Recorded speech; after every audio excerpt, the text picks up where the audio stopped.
皆さんこんにちは、ラナです。で、今日の動画ですね、いつもと違ってふざけた感じではなく真面目のインタビューになります。今日ですね、一応ウクライナ住まいのウクライナ人に今のロシアとウクライナのシチュエーションについてどういうふうに思ってるのか聞きたいと思います。私の意見で言うと、もう本当に今の状況でわけわからない状況だし、ものすごく悲しいし、正直って言えば、なぜこういうことになってるのはよくわからないですね。21世紀なのに、力を使って問題を解決しようって思ってるのはもう本当に大人じゃないんですよね。そういうの解決方法っていうか。基本的って何か問題とかトラブルとかって起こったら、もう暴力で解決しようと思っても、もう 100% うまくもいかないし、もうちょっと話し合いってみたいな形にした方がいいんじゃないかなと思います。誰も、この戦争を望んでないと思いますね。それはウクライナ人もそう思ってるし、ロシア人もそう思ってるだと思います。やっぱりトップのやり方とか考え方と、一般の人の考え方やり方はかなり違ってるじゃないかなと思います。今日はインタビューする方なんですが、もう完全にウクライナ住まいの方で、その方にちょっとロシア人のことをどういうふうに思ってるのか、今ウクライナで起こってることの状況、どういう感じになってるとか、ロシアの政府のことをどういうふうに思ってるのか、そういう感じの話をしたいと思います。Okay, hello Olga. Nice to meet you.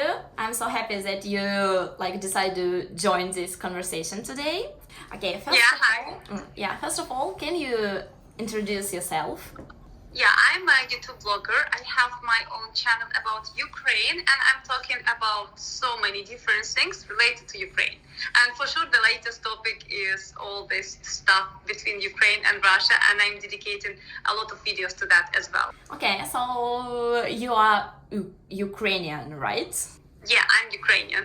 Yeah, maybe it's a little bit weird, this interview with Ukraine and Russia, in all this situation. Okay, but I really would like to ask you about the situation, from the person that living in Ukraine, from that side. What do you think about that, and what is really happened now in the Ukraine? By the way, what city are you living? Yeah, I'm living in Kiev, in capital. Oh, okay, I see. So first of all, I want to say that most of people in Ukraine, they always in relationship with Russia, we differentiate Russian people and Russian government. So even if we have some problem with Russian government, nobody have problem with people. And we know that any kind of problem comes from Russia. It doesn't come from people, it comes from government. So that's the main point which we have, and I guess you can confirm that we don't have some hate between nations, like some nations are living somewhere in the world that they really hate each other. We don't have such things, but yeah, we do not really like the policy of Russian government towards our country. So actually what's happening nowadays is that Russian government, they threaten Ukrainian government into political forces, so they don't want Ukraine look more into Europe. They want to have more they want them to have more close relationship with Russia economically and so on. Also, another part that Ukraine want to join NATO, which is military alliance, and Russia is not part of it, and they don't support to have NATO around their borders.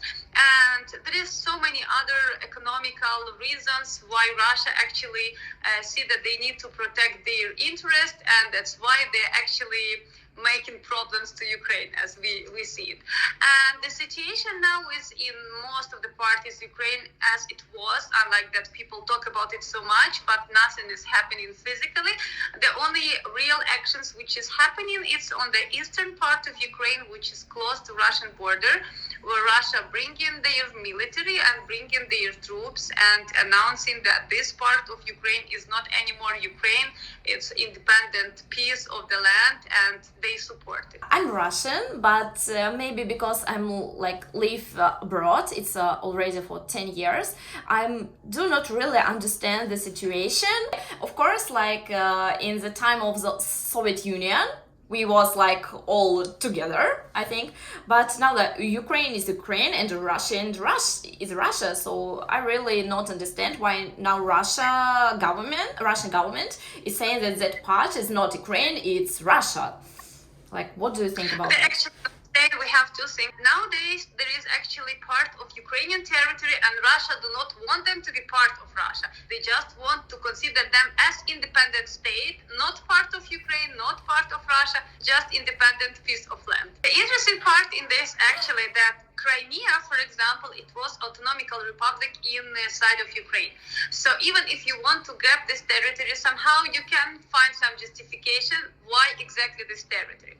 But in case with these two areas, Donetsk and Luhansk, which they claim that it is republic, they never been part of republic. So they were actually just one of the region of Ukraine, same like others, and they are just administrative region. So they don't have special ethnicity living there. They don't have special customs, special government. It is same piece of land, and even nowadays they don't claim the borders of the region. It's just some small part, couple of cities here, couple of cities there. Now they decide we're independent republic, which wasn't a republic at all, even dependent from Ukraine. But is it already like a Russian army there in Ukraine, or is it the war started, or what is the situation now there? What happened since 2014, Russia started financing some people inside of those territories to claim that they don't like Ukrainian government, they don't want to listen to Ukrainian government, and they want to have their own kind of like republic or whatever. And this happened during 8 years, and Russia always was saying that officially we don't have our people there, officially we don't have our army there, and if you find Russian soldiers there, this is not the one that we send, they go there by themselves, it's just like volunteers. And nowadays, Russia already confirmed that, okay, now we openly go inside because this is already independent republic, and we agree that they are independent, we recognize them, and they make decision that we need to help them by military because they don't have military, and we can officially bring our military and set up there on these territories. They are like in waiting position, or it's already like war starting, they're fighting each other? Actually, they were fighting since all these 8 years, and during the last 8 years, those territories were occupied by some kind of people who were financed by Russia, who nowadays claim that they want to be independent. So Ukrainian government already is not there, and now they say that we need more territories.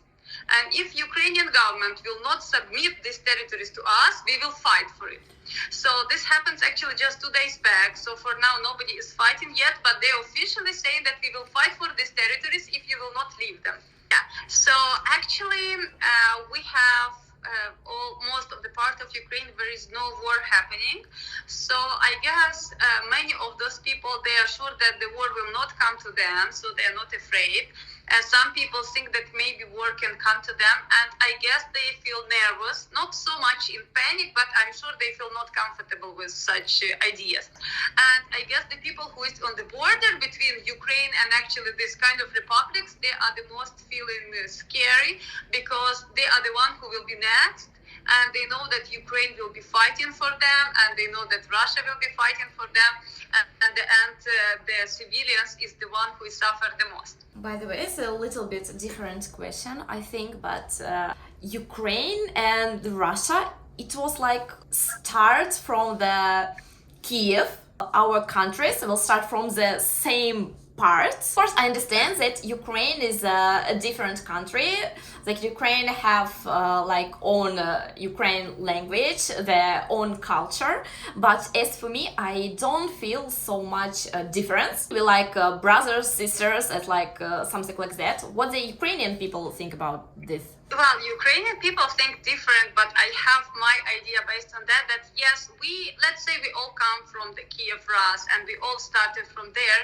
But if to look at the history, during some like 500 years, we were growing up totally in separate conditions. And for example, Ukraine were for a very long time under authority of Lithuania, where we actually was focusing totally on different things. So for example, the problem between Russia and Ukraine that yes, we had common history. We were living together in Soviet Union, and Soviet Union, they had policy that all republics were the same actually. So even if you will go to Georgia, to Armenia, you will find that they have the same buildings, they have everything the same. And this is how you feel that you are in the same country and you are the same people.